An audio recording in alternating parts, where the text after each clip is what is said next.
7వ తారీఖు నాడు ప్రభుత్వాన్ని ఏర్పాటు చేసినాం. ప్రభుత్వాన్ని ఏర్పాటు చేసిన తర్వాత కాంగ్రెస్ పార్టీ ప్రభుత్వం గౌరవ ముఖ్యమంత్రి రేవంత్ రెడ్డి గారితో పాటు గౌరవ ఉప ముఖ్యమంత్రి బట్టి విక్రమార్క గారితో పాటు మేము మంత్రులందరం కూడా ప్రమాణ స్వీకారోత్సవం చేసిన 48 గంటలు తిరగకుండానే మొదటగా కొత్తగా ఎంపికైన మా గౌరవ శాసనసభ్యులందరినీ కూడా ప్రమాణ స్వీకారోత్సవ కార్యక్రమం చేయటం జరిగింది. ప్రజలందరూ కూడా గమనించారు.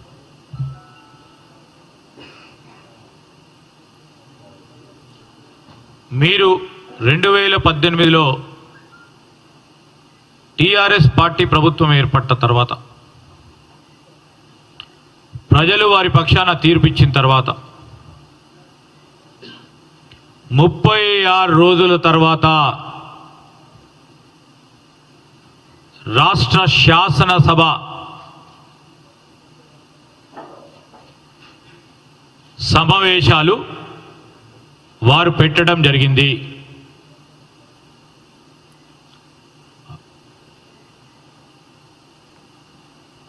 ప్రజలు తీర్పిచ్చిన తర్వాత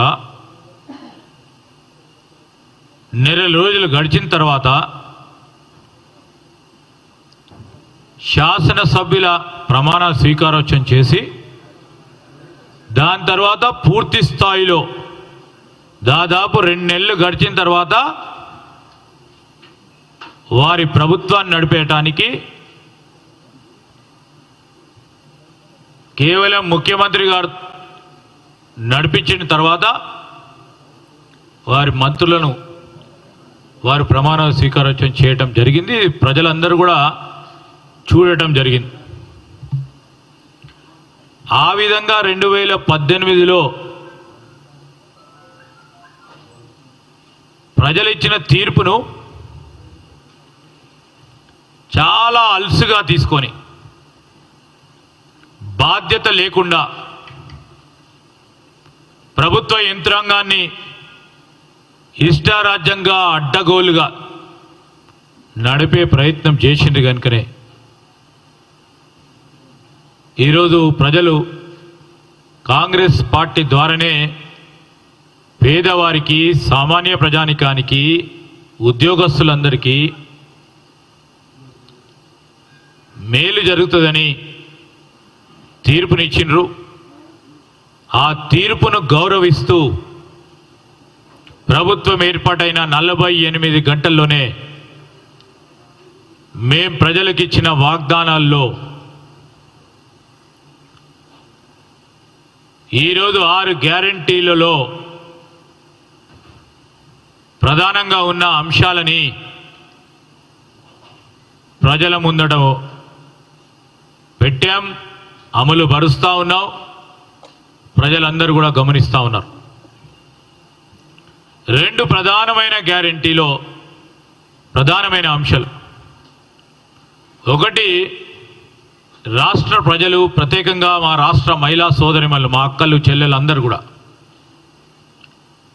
ఇచ్చిన గ్యారంటీలో మహిళలకు సంబంధించి ఉచిత బస్సు ప్రయాణ సౌకర్యం,